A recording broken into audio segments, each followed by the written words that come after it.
Buen día, queridos hermanos. Me da mucho gusto volvernos a encontrar en este espacio después de que algunos hemos tenido un par de días de descanso o por lo menos diferentes a las actividades normales. Bueno, continuamos nuestras reflexiones en el Evangelio de Marcos, en esta ocasión en el capítulo 6, desde el versículo 45 al 52. Dice así la palabra del Señor. Enseguida hizo a sus discípulos entrar en la barca e ir delante de él a Bethsaida, en la otra ribera, entre tanto que él despedía a la multitud. Y después que hubo despedido, se fue al monte a orar. Y al venir la noche, la barca estaba en medio del mar, y él solo en tierra. Y viéndoles remar con gran fatiga porque el viento les era contrario, cerca de la cuarta vigilia de la noche, vino a ellos andando sobre el mar y quería adelantárseles. Viéndoles ellos andar sobre el mar, pensaron que era un fantasma y gritaron, porque todos le veían y se turbaron. Pero enseguida habló con ellos y les dijo, tened ánimo, yo soy, no temáis.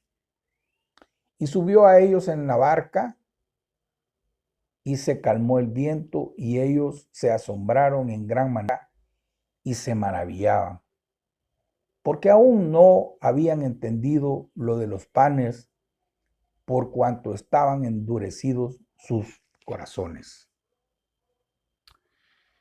Este pasaje lo narra también el evangelista Mateo y Juan, coincidiendo con Marcos en lo esencial, pero aportando algunos detalles que complementan perfectamente la escena total. Por ejemplo, Mateo narra la aventura de Pedro sobre las aguas y termina su relato afirmando que los discípulos confesaron que Jesús era verdaderamente el Hijo de Dios. Mateo 14, 22 al 33. Juan menciona que la razón por la que Jesús se retiró al monte era porque la gente quería tomarle por la fuerza para hacerle rey. Mientras que Marcos enfatiza el contraste entre la revelación que Jesús acaba de dar de sí mismo y la incomprensión de los discípulos. El pasaje comienza diciendo, enseguida hizo a sus discípulos entrar en la barca e ir delante de él. Vemos aquí dos detalles en este primer versículo. Uno, vemos al Señor con algo de prisa, ¿verdad? Casi que en buen salvadoreño, adelántense, yo los alcanzo. Llama la atención porque es un caso único en los evangelios.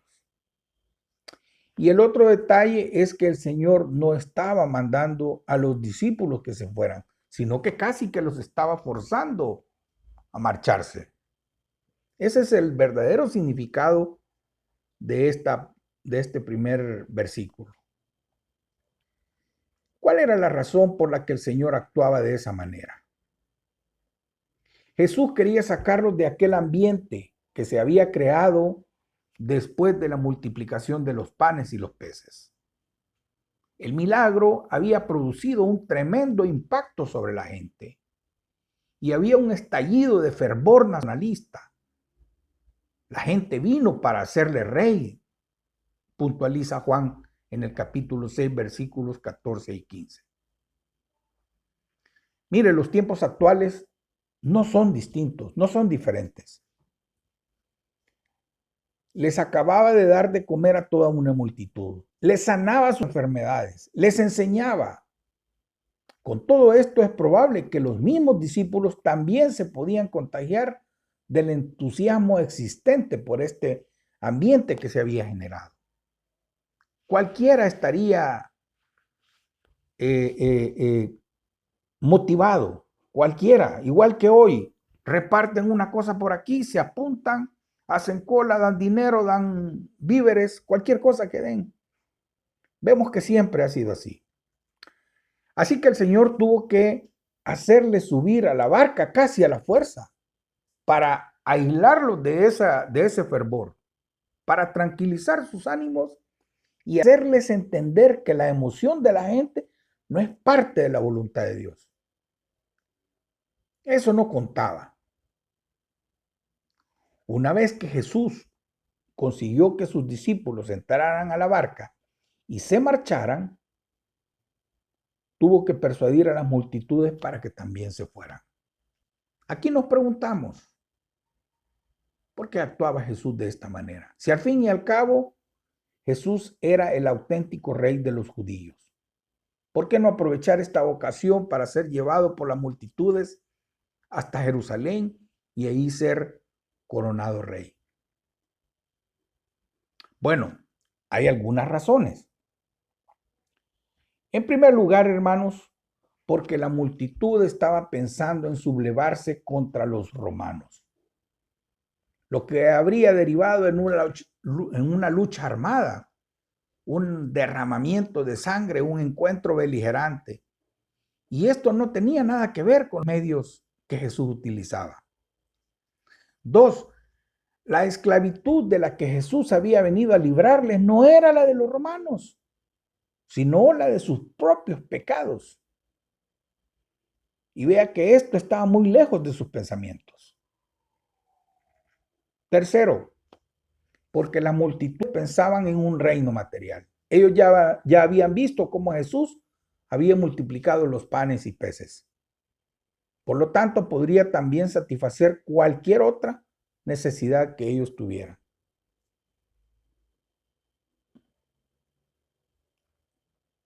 Pero Cristo tampoco es ese poder rey.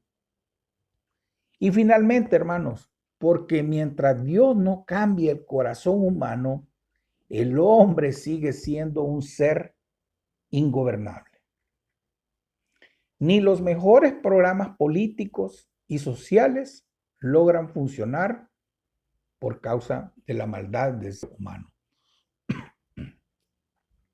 Y el Señor sabía que antes de poder ser rey de los hombres, era necesario acabar con el pecado y proveer al hombre de un nuevo corazón, como lo hemos recordado esta semana recién pasada. Y era necesario pasar por la cruz antes de sentarse en el trono. El Señor no buscaba la fama, no buscaba las alabanzas de los hombres, sino que lo que realmente llenaba su corazón de gozo era la comunión con su Padre. Se fue al monte a orar, dice. ¿Cuánto necesitamos meditar en este ejemplo? La vida de oración de Jesús es algo de lo que se comenta mucho, pero que se imita poco. Vivimos en una época en la que la gente vive deprisa, pero sin saber dónde va. Los mismos creyentes somos tentados continuamente a cortar nuestros tiempos devocionales, personales y privados, y a abreviar nuestras oraciones. Y esta es probablemente la causa de mucha de la pobreza espiritual de nuestras propias vidas y de nuestras congregaciones. Notemos también que el Señor estaba orando en tierra mientras sus discípulos estaban solos en medio del mar, remando con fatiga porque el viento les era contrario. Esta es una hermosa ilustración del ministerio de intercesión que el Señor tiene actualmente de la diestra del trono de Dios por los creyentes. Romanos 8, 34. Los discípulos llevaban gran parte de la noche remando con gran fatiga, dice la palabra, porque el viento les era contrario. En este caso, no se trata de un grave peligro, sino, sino de esfuerzos que resultaban ineficaces gran fatiga, dice. Es como cuando hasta se siente dolor del esfuerzo físico. Ese es el sentido de la expresión. No olvidemos que estaban en medio de la tormenta debido a que acataron las instrucciones del Señor.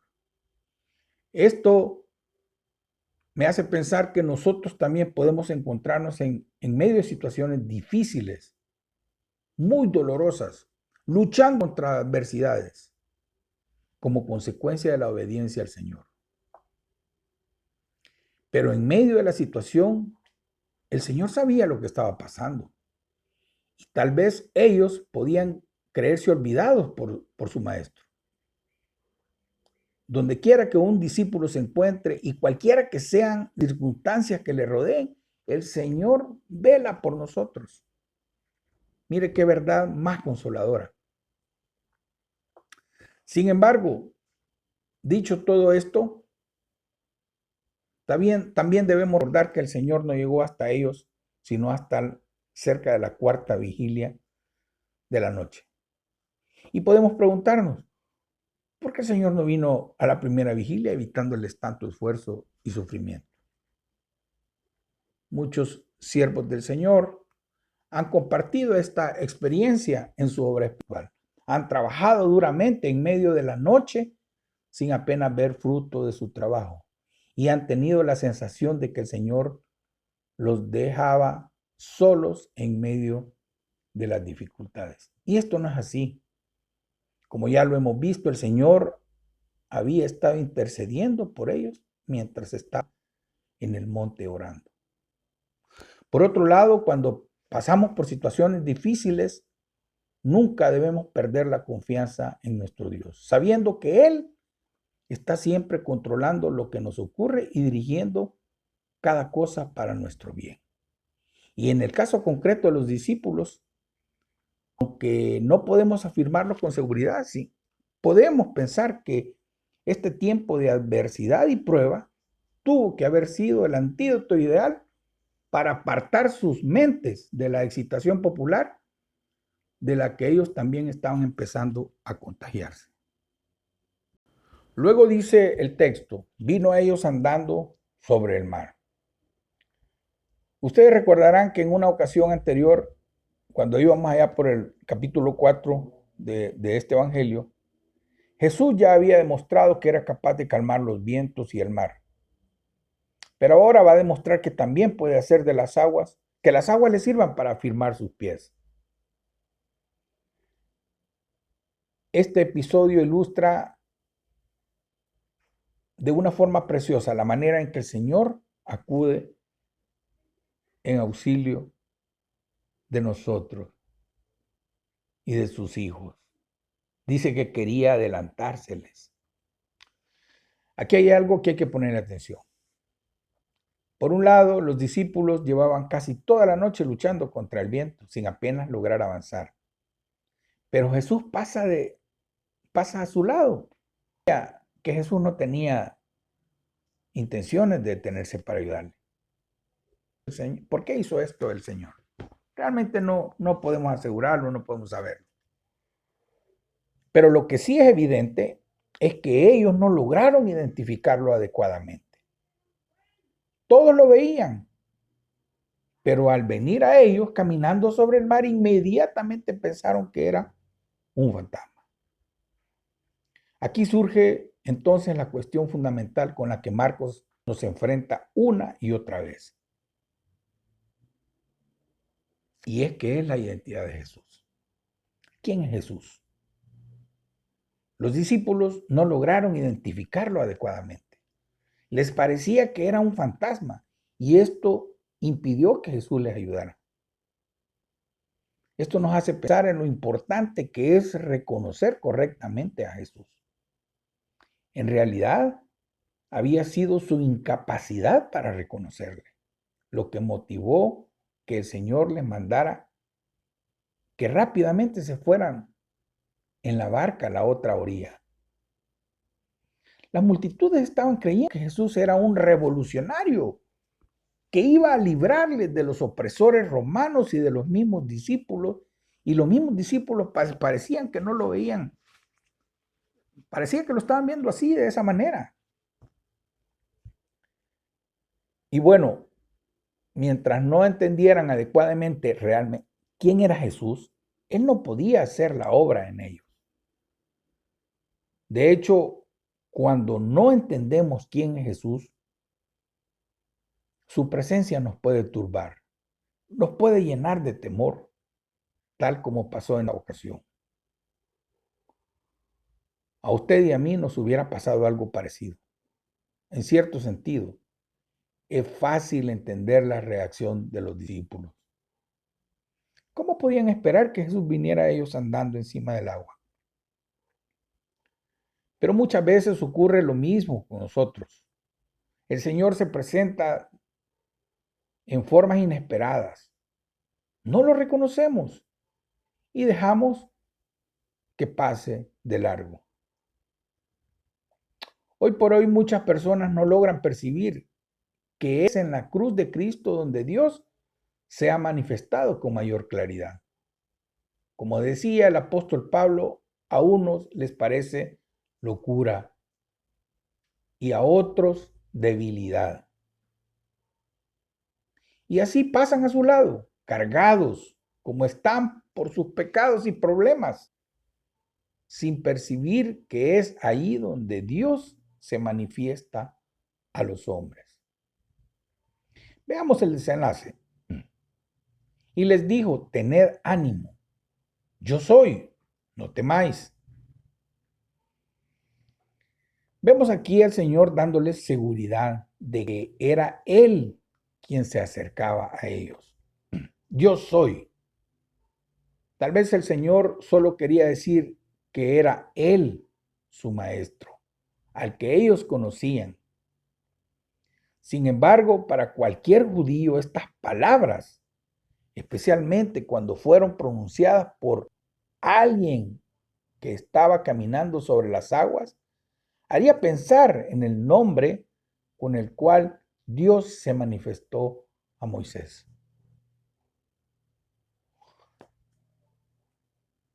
Dice el texto que aún no habían entendido lo de los panes, por cuanto estaban endurecidos sus corazones. Una vez que Jesús entró en la barca, el viento se calmó en gran manera. Y como dice Juan, la barca llegó enseguida a la tierra a donde iban. Sin duda, esta puede ser nuestra experiencia. Cuando Cristo está presente, la tormenta se convierte en calma. Lo que parecía imposible se realiza insoportable, se hace soportable. Lo insoportable se hace soportable. Y se superan las limitaciones sin sucumbir. Sin embargo, vemos a los discípulos luchando por comprender qué significaba lo que estaban presenciando. Su problema, como lo marca el evangelista, es que aún no habían entendido los panes. El milagro anterior los había bloqueado, les impedía comprender nuevas revelaciones, quedando su fe estancada. Lo realmente grave de esta situación era que su asombro y turbación nacían de falta de fe y de discernimiento. No confundamos la dureza con la insensibilidad e indiferencia de los escribas y fariseos, porque la actitud de ellos era el resultado de la incredulidad y del odio. Pero en el caso de los discípulos, no es que no querían creer, sino que les costaba entender la verdadera naturaleza de Cristo. ¿Qué clase de Mesías era Jesús? ¿Y cuál era el propósito de su venida? Querida iglesia que me escucha, ¿quién es Jesús para usted? ¿Le conoce?